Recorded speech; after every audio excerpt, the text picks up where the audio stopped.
우리가 예수님의 제자에 대해서 계속 말씀을 나누고 있죠.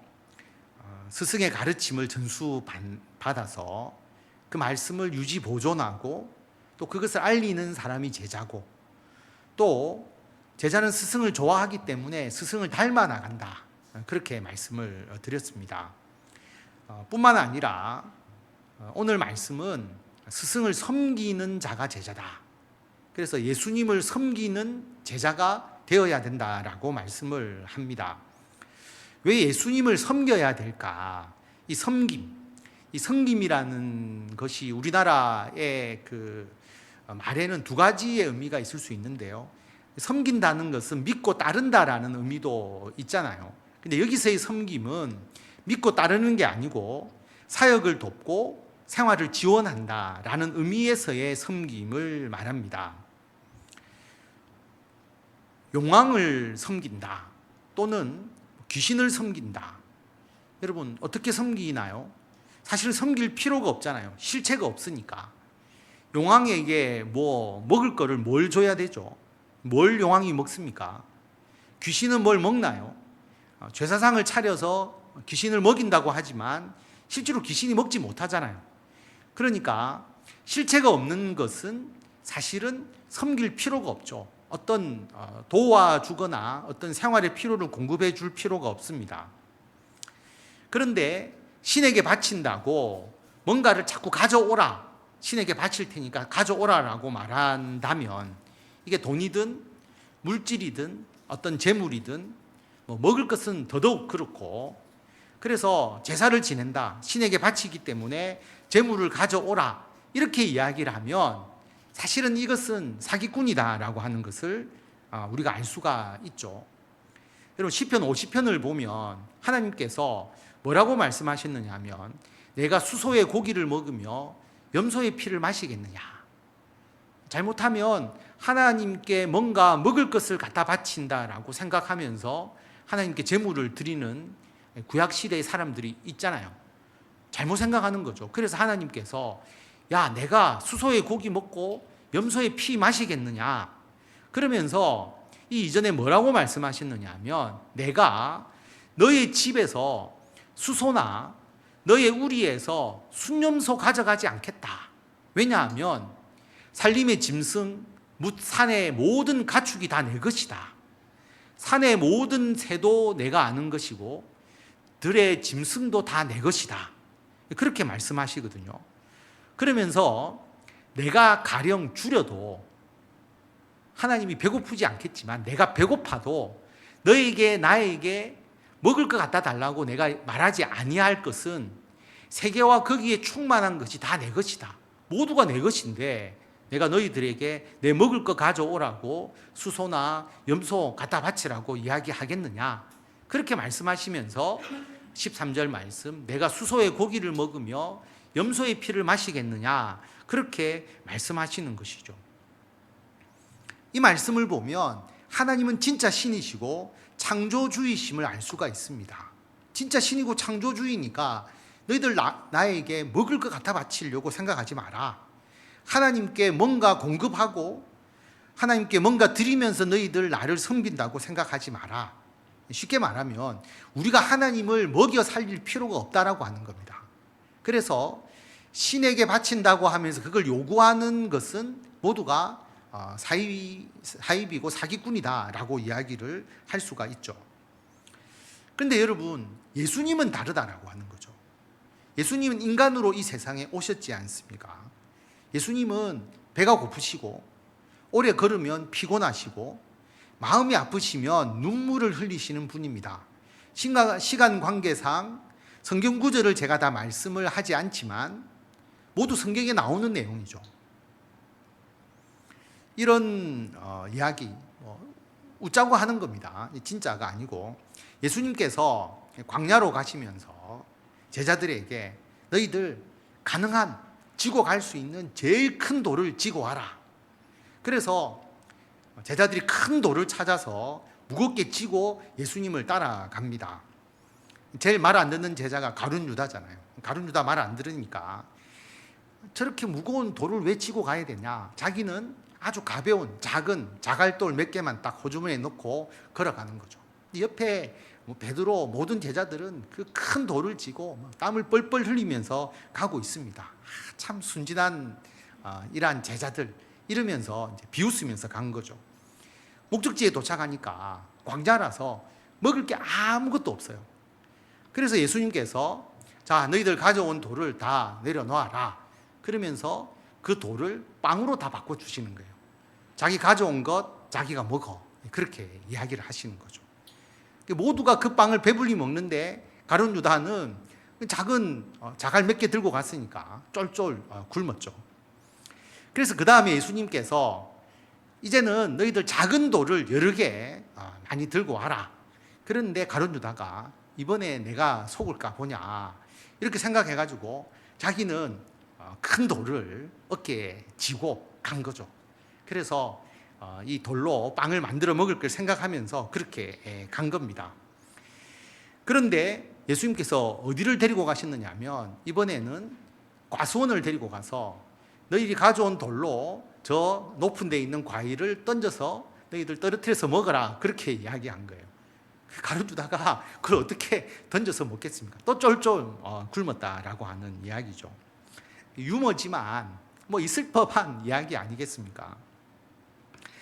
여러분, 예수님은 돌로 빵을 만드실 수 있는 분이잖아요. 그럼 제자들이 걸어가다가 배고프면 예수님께서 돌로 빵을 만들어서 야, 돌 가져와 우리 같이 나눠 먹자. 그리고 빵으로 먹고 그렇게 하셨겠어요? 예수님은 오병이어의 기적을 행하셨잖아요. 그래서 보리떡 5개, 물고기 2마리로 5,000명이 넘는 사람을 먹이게 하실 수 있는 분이시거든요. 그러면 가다가 배고프면 모여라. 그래서 돌로 빵 만들고 또 물고기 막 뻥튀게 해서 많은 사람 먹을 수 있도록 하고 그렇게 지내셨을까? 그렇지 않다는 걸 알 수가 있습니다.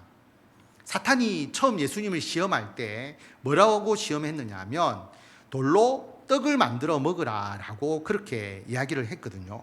마태복음 4장 3절에 보면 시험하는 자 마귀가 예수님께 나와서 네가 만일 하나님의 아들이면 너 기적 베풀 수 있지 않느냐, 이 돌들로 떡덩이가 되게 해봐라. 40일 금식하셔서 배가 고프니까 돌들로 떡을 만들어 먹으라고 이야기를 하십니다. 사탄의 시험이 뭐냐 하면 하나님의 기적을 너의 자신을 위해서 사용하라고 하는 거죠. 너가 배부르고 너가 평안하기 위해서 너의 능력을 사용하라라고 하는 겁니다. 이게 사탄의 시험이거든요.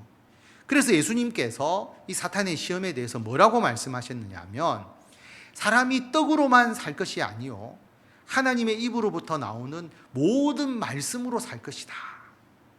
그렇게 예수님께서 말씀하셨습니다. 오병이어의 기적이 왜 일어났느냐 하면 예수님과 제자들이 배가 고파서가 아닙니다. 5,000명이 넘는 사람들이 예수님의 말씀을 듣기 위해서 모여서 하루 종일 예수님의 말씀을 듣는데 가난한 사람들이니까 제대로 먹을 것을 준비해 온 사람들이 없는 거예요. 하루 종일 쫄쫄 굶었습니다. 여러분, 그 사람들을 어떻게 먹일 수 있겠어요? 광야인데 떡을 사려고 해도 300데나리온, 300일을 벌어야 얻을 수 있는 그 돈의 수입으로 실제로 그들을 먹여야 되는 그 정도의 사람들이 많이 있었고 돈이 들어가는 거고, 이 광야에서 먹을 걸 구할 수도 없어요. 그래서 굶고 있는 제대로 먹지 못하는 그 사람들을 긍휼히 여기셔서 예수님께서 오병이어의 기적을 행하셨지, 예수님과 제자들을 배불리게 하기 위해서 기적을 행하신 것이 아닙니다. 예수님이 할 수 있지만 그렇게 하지 않으셨다라고 하는 거죠. 그러므로 예수님과 제자들이 생활하기 위해서는 누군가 돕는 사람이 필요합니다. 그래서 성경에 이게 기록이 되어 있어요. 누가복음 8장 1절에 보면 예수님께서 각 성과 마을에 두루 다니시며, 한 곳에 정착한 게 아니고요, 여러 성과 마을을 두루 다니시면서 하나님의 나라를 선포합니다. 예수 그리스도의 복음을 전합니다. 제자들이 함께 하잖아요. 12제자, 남자들이죠. 그리고 왕성하게 활동하는 사람들이잖아요. 이 사람들도 먹어야 되고 먹어야 주의 일을 할 거고 또 12제자 외에도 함께하는 사람들이 분명히 있었겠죠. 그러니까 그럼 누가 이 모든 일들을 도와주었느냐? 2절에 보면 악기를 쫓아내심과 병고침을 받은 어떤 여자들, 7 귀신이 나간 자 막달라인이라 하는 마리아, 그리고 헤롯의 청지기 구사의 아내 요한나, 수산나, 이름이 나와 있지 않지만 다른 여자가 함께하여 자기들의 소유로 그들을 섬기니라. 예수님과 제자들 그 사역을 하기 위해서 보이지 않는 여인들이 섬겼다라고 하는 것이죠. 여러분, 예수님이 돈을 번 것도 아니잖아요. 그런데 예수님이 인간으로 이 땅에 오셨으니까 먹어야 되고 잠도 자야 되고 옷도 필요하고 누군가 도와야 되는데 이 여인들이 자기들의 소유로 그들을 섬겼다는 거죠. 예수님과 12제자의 사역을 도왔습니다. 여인들의 힘이죠. 섬김의 본이 되는 사람들입니다. 지금도 사실 교회에서 보면 여성들이 참 섬기는 일을 많이 하죠. 이 여인들이 이렇게 일시적으로만 섬긴 게 아니고요. 위대한 여인들의 사실 이름과 그 기록이 성경에 남아 있다는 게 참으로 감동적입니다. 근데 이 여인들이 어디까지 함께 했느냐 하면요. 마가복음 15장에 보면 멀리서 바라보는 여자들도 있었는데 예수님께서 십자가에 달려서 돌아가실 때 함께한 여인들입니다. 그 중에 막달라 마리아, 또 작은 야고보와 요새의 어머니 마리아, 또 살로메가 있었으니 이들은 예수께서 갈릴리에 계실 때에 따르며 섬기는 자들이요. 또 이 외에 예수와 함께 예루살렘에 올라온 여자들도 많이 있었더라. 예수님의 제자들은 예수님이 잡히시니까 도망가 버렸잖아요. 그런데 예수님을 갈릴리에서부터 섬기고 예수님을 돌보았던 그 여인들은 예루살렘까지 같이 따라왔고 예수님의 십자가의 죽음의 그 순간에 비록 가까이 갈 수는 없었지만 멀리서 예수님의 죽음을 끝까지 지켜보고 함께 했던 사람들이 이 여인들이라고 하는 것이죠.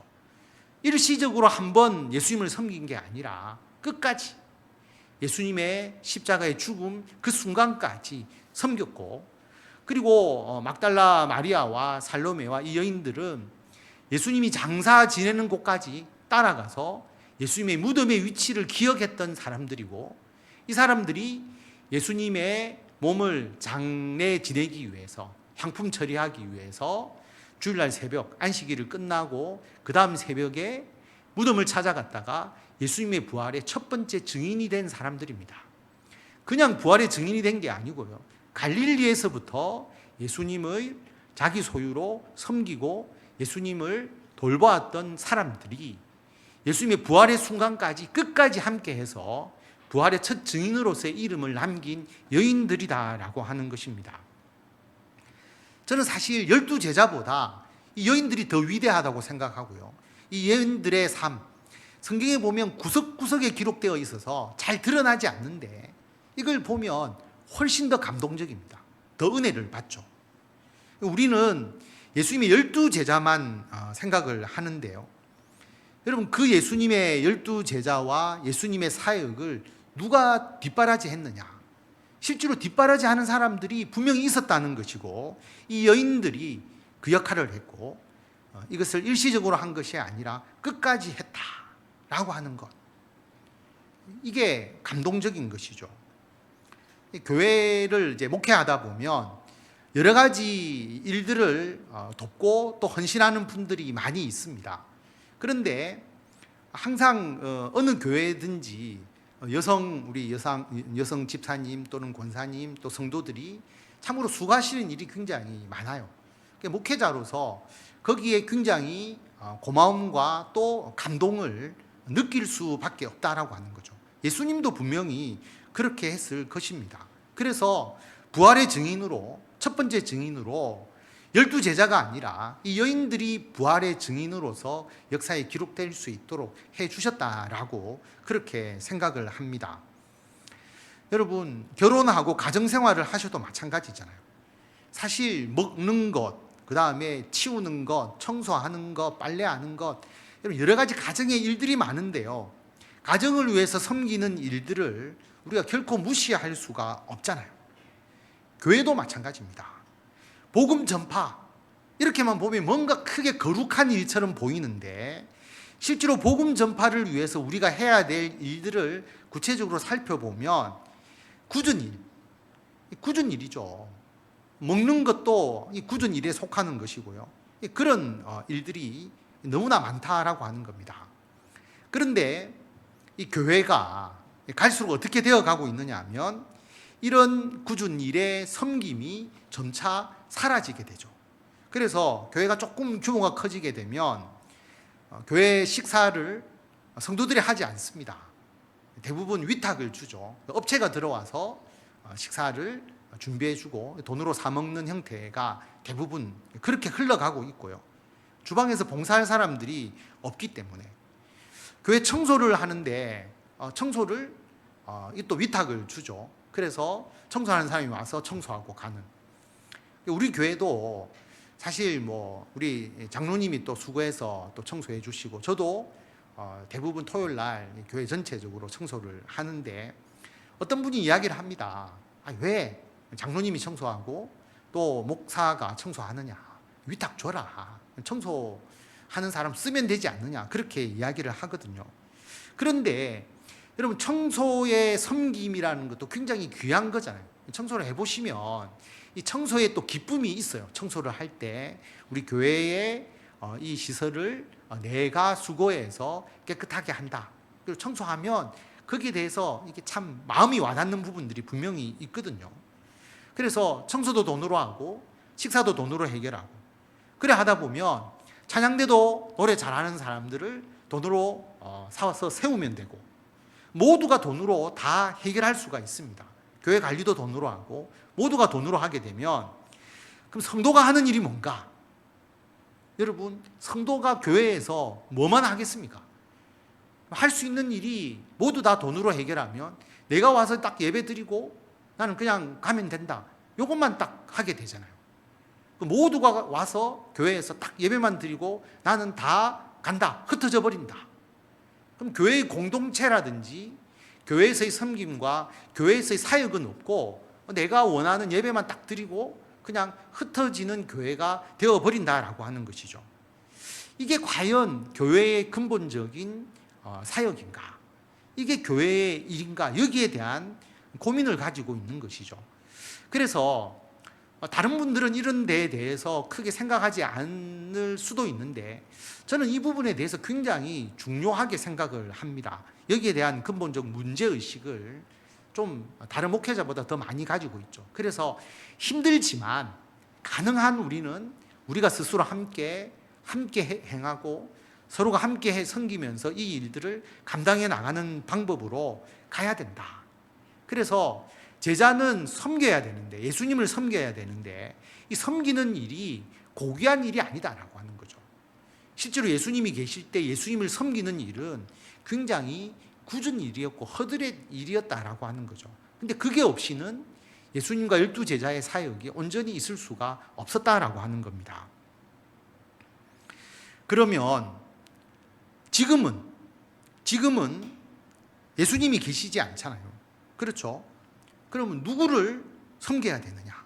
예수님이 안 계시는데 그럼 목사를 섬기는 거냐? 아니잖아요. 여러분 이단과 사이비는 예수님을 섬기는 자리, 그 예수님의 자리에 교주가 있잖아요.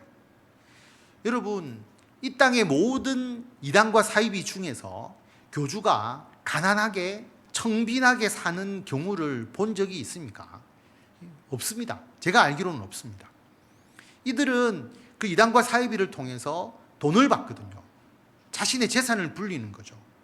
여러분 신천지 이만희, 여러분 신천지가 진리다고 막 떠들지만 이만희가 대법원 판결에 의해서 57억 원 횡령 판결을 받았습니다. 워낙 고령이니까 감옥에 이제 넣지 않고 집행유예를 줘서 저렇게 지금 활동하고 있지. 57억 횡령 판결을 대법원에서 받았거든요. 법정으로 인정된 것만 57억 원입니다. 그런데 실제로 신천지를 하면서 자기가 개인적으로 불린 재산, 그 다음에 돈으로 자기가 가져간 것이 얼마나 많겠습니까? 실제로 보면. 그런데 신천지 사람들은 이만희를 구주로 섬기고 있거든요. 하나님께 바치라, 하나님을 섬기라고 하면서 재물을 교주들이 다 착취를 한다라고 하는 것이죠. 사기꾼이잖아요. 그러니까 어떤 누구도 예수님의 자리에서 예수님의 섬김, 예수님에 대한 섬김을 받을 수가 없습니다. 목사도 마찬가지죠. 목사가 섬김을 받으면 안 됩니다. 성도들도 목사를 섬기면 안 되는 거죠. 다시 말하면 사람을 섬겨서는 안 된다라고 하는 겁니다. 그럼 무엇을 섬기는 거냐? 예수님을 우리가 직접 섬기는 게 아니기 때문에 무엇을 섬겨야 하느냐? 이게 굉장히 중요한데요. 미묘한 차이가 있습니다. 사람을 섬기는 것이 아니라 하나님의 일을 섬기는 겁니다. 예수님의 일을 섬기는 것이죠. 복음 전파하는 일을 섬기는 것이고 하나님 나라를 확장하는 그 사역, 그것을 섬기는 것입니다. 목사를 섬기는 게 아니고요. 목사가 하는 일을 같이 행하면서 섬기는 겁니다. 조금 더 쉽게 예를 든다면 여러분, 아내가 남편을 섬기는 거냐, 남편이 하는 일을 섬기는 거냐, 똑같은 거 아닙니까? 남편을 섬기는 거 아닙니까? 그게 아니고, 여러분 잘 생각해 보시면 아내는 남편이 하는 일을 섬기는 것이죠. 뭐냐 하면 남편이 가정을 위해서 헌신하잖아요. 남편이 직장과 사회생활을 통해서 사회에 기여하잖아요. 그러니까 남편이 그 일을 잘할 수 있도록 우리 아내가 돕는 것이잖아요. 예를 들어서 남편이 범죄를 행하고 가정을 파괴하고 있는데 내가 남편을 섬겨야지라고 하면서 남편을 섬기는 것이 아니다라고 하는 것이죠. 그렇잖아요. 남편이 가정을 위해서 아무것도 하지 않고 가정에서 문제를 일으키고 그냥 빈둥거리기만 하고 있는데 내가 남편을 섬겨야지, 그렇게 말할 수는 없지 않습니까? 남편이 가정을 위해서 뭔가 애쓰려고 하고 또 가정을 위해서 마음을 가지고 뭔가 남편이 하는 일을 위해서 아내가 돕고 섬기는 것이죠. 자녀도 마찬가지입니다. 우리가 자녀를 섬기는 거냐, 자녀가 하는 일을 섬기는 거냐. 자녀를 섬긴다면 자녀가 나쁜 일을 해도, 자녀가 잘못된 길로 가도 내가 자녀를 섬겨야지, 그러면서 자녀 뒷바라지 해주고 자녀를 돌보아 준다면 그건 자녀를 섬기는 거죠. 그런데 자녀가 나쁜 길로 가고 잘못된 길로 가면 나는 자녀를 섬기는 게 아니야 하고 그렇게 해버리는 것이 오히려 자녀가 하는 일을 섬기는 것. 자녀가 미래를 위해서 준비하잖아요. 지금 당장 어떤 일을 하라, 취업을 하라, 이게 아니라 자녀가 미래를 위해서 준비하고 계획하는 그것을 후원해주고 섬기고 도와주는 것, 그게 부모의 역할이지 않습니까?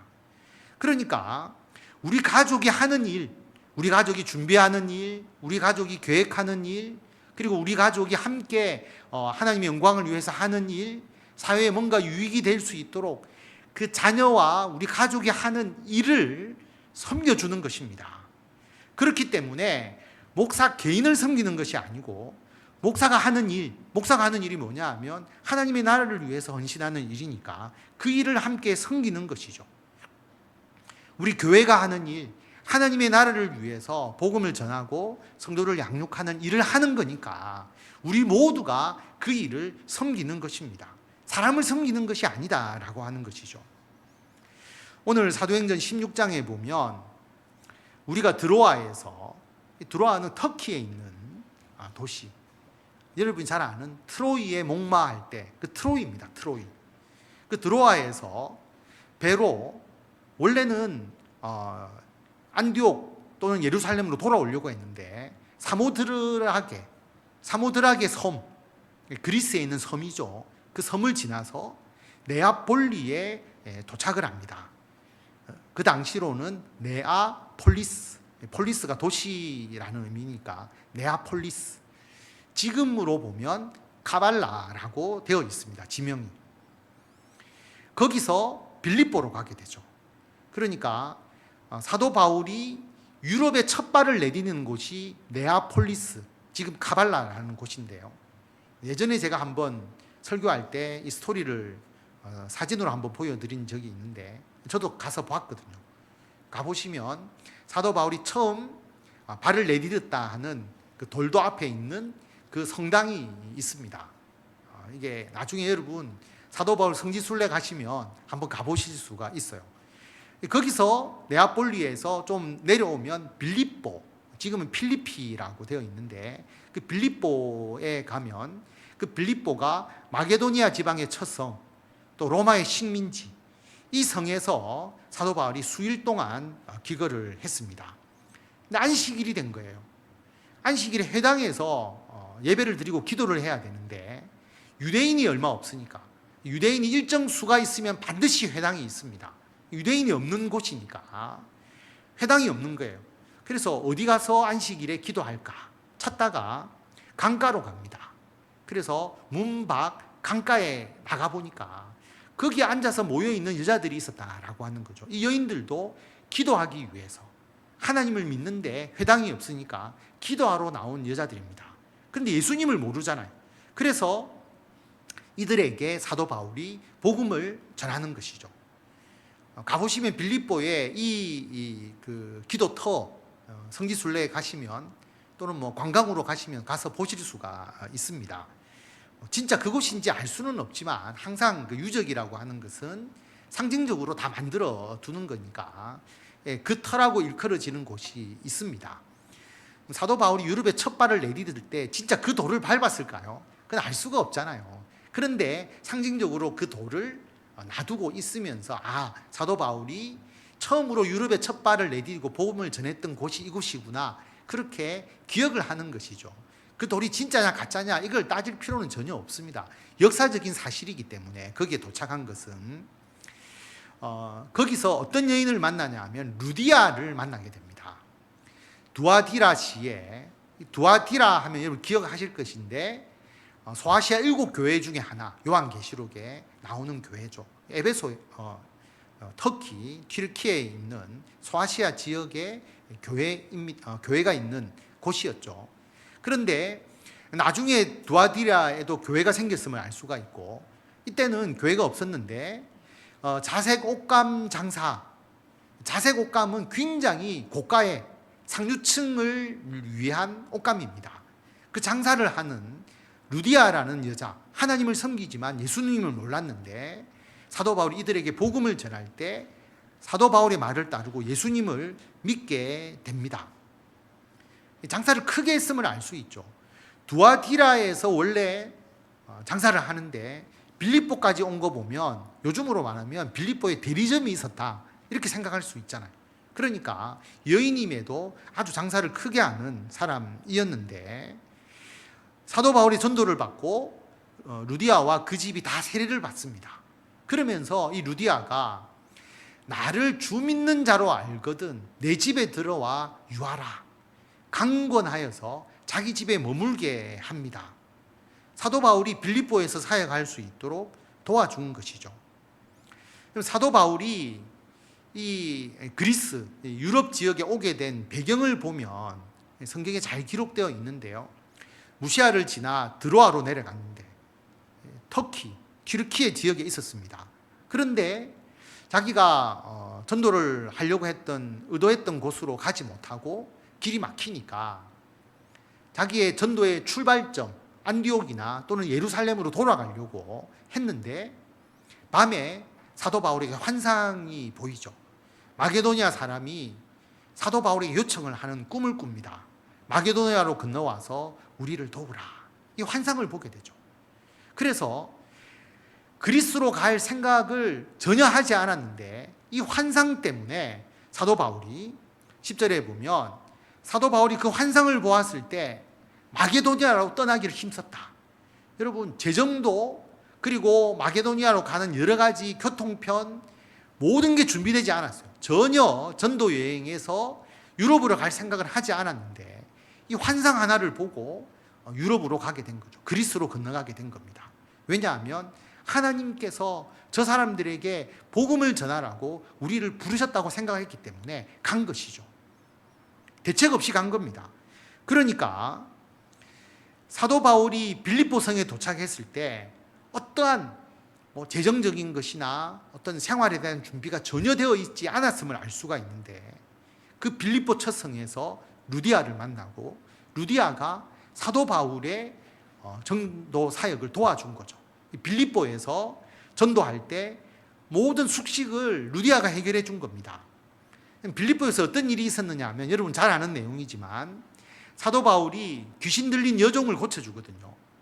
귀신 들린 여종이 점을 치면서 돈을 벌었는데 그 귀신을 쫓아내면서 그 여종을 고쳐줍니다.